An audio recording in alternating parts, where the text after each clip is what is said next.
The next thing we need to do, besides keeping, in addition to keeping the proper perspective, and this is in line with keeping the proper perspective, we must be willing to educate beyond elections. You see, I don't know about Miss Publius, but during election cycles, everybody in the world wants me to come and teach them.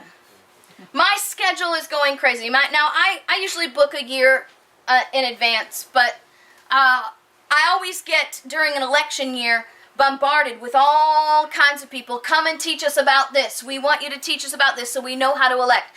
The problem is, voting is not how you preserve liberty. Voting is just the duty of a citizen to operate government. It's not a defense of liberty. It's a civic job. And what we need to understand is the fact that we are suffering from a bigger threat than ISIS. The ignorance of the people.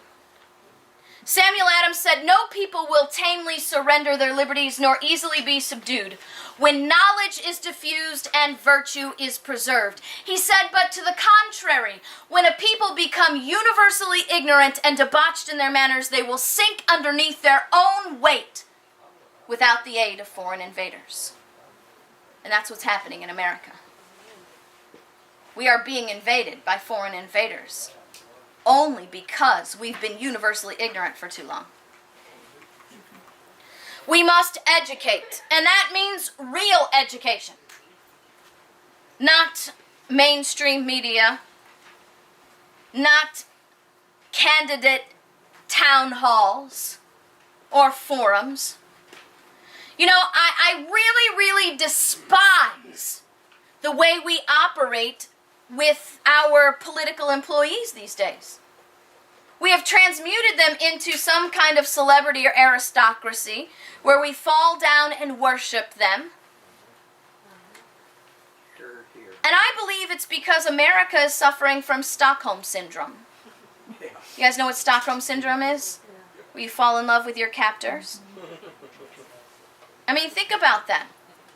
Even in our conservative Tea Party rallies that we have, the big ones in Washington, D.C., we meet to encourage each other in our battle for liberty.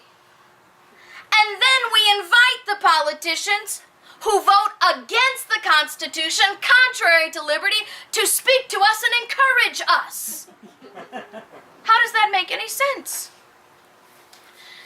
Now, I am a speaker of truth, which doesn't make me very popular on either side.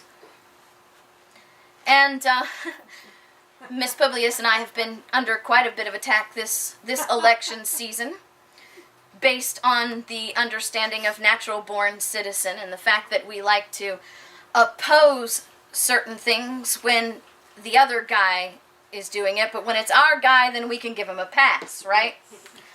So speaking the truth, I just want to tell you, won't make you popular. But what we need to understand here is that we are in a battle. And some of the greatest attacks that I get are those from the conservative followers. Because I'm very hard on our employees. They are failing to do their job, and I think as employers we have an obligation to point that out. And so people tell me, KrisAnne, you're just looking for the perfect person. No, I'm not. There's only been one perfect man who's ever walked this earth. And when he comes back, I'm not going to care about government anymore. But we are not looking for perfect people. We are looking for lawful ones. Think about it. You have a candidate, at best, who has a 90% consistency rating with voting constitutionally. Now that's somebody else's standard. My standard would be much lower than that. But we're going to give them the benefit of the doubt. 90% of the time they vote for the Constitution, and those are our constitutional heroes and champions. Let's think about this. You're driving down the road one day. You get pulled over by an officer for breaking a traffic law.